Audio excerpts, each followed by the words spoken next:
The Iranian foreign minister has called on all sides to remain committed to the nuclear deal signed between Tehran and the P5+1 group of countries last year. Mohammad Javad Zarif warned that Iran has options if any party to the deal violates their commitments under the agreement, also known as the Joint Comprehensive Plan of Action, or JCPOA. Zarif once again stressed the need for the full implementation of the nuclear deal. His comments come after Donald Trump won the U.S. presidential election. Trump had said during his campaign that he would tear up the nuclear deal with Iran. Thank you very much, To discuss that, we're now joined by Mr. E. Michael Jones, who is the editor of Culture Wars online magazine, and he's joining us live now via Skype from Indiana. Mr. Jones, do you think Donald Trump will go back on the JCPOA? The first thing you have to realize is that the main thing driving Trump's election was domestic dissatisfaction with globalism. If you look at the map of what states went for Trump, it was all in the Midwest. Both of the coasts went for Hillary Clinton. The people in the Midwest are the people who used to work at the big manufacturing infrastructure powerhouse that made America the powerful country that it was. So that's what's driving this election.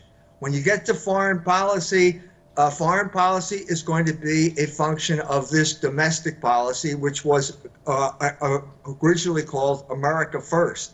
America First meant isolationism. What it means then is America First means withdrawal from these foreign commitments. So that's the first thing you have to understand when you're dealing with the foreign policy. Second thing is that the main issue in foreign policy is the relationship with the Russians at this point. And Trump has already said that he's going to sit down and come to an agreement with the Russians. Putin was the first guy to congratulate him.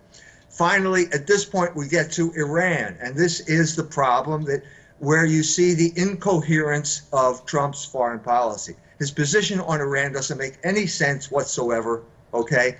But it is a reaction to what Obama did, and it's also a function of the fact that Trump grew up in New York City, where you have to deal with the Jews.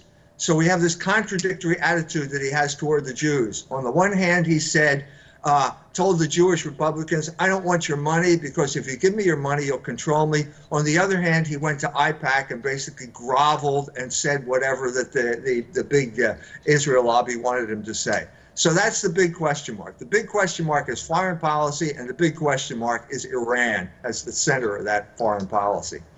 So, Mr. Jones, as you can expect, of course, I imagine Iranian officials are concerned, obviously, about what they've heard Trump say as candidate. So what do you think, just obviously guesstimating, what do you think President Trump will do when it comes to Iran? I think that Iran is going to be like the wall with Mexico. Remember him talking about the wall? He's going to build a wall. Well, he's not going to build a wall. It's impossible to build a wall with Mexico, but it got a lot of votes because they were unhappy with Mexican immigrants. I think the tearing up the agreement with Iran is going to be something like that. It's going to be campaign rhetoric that will have to be changed in the light of reality.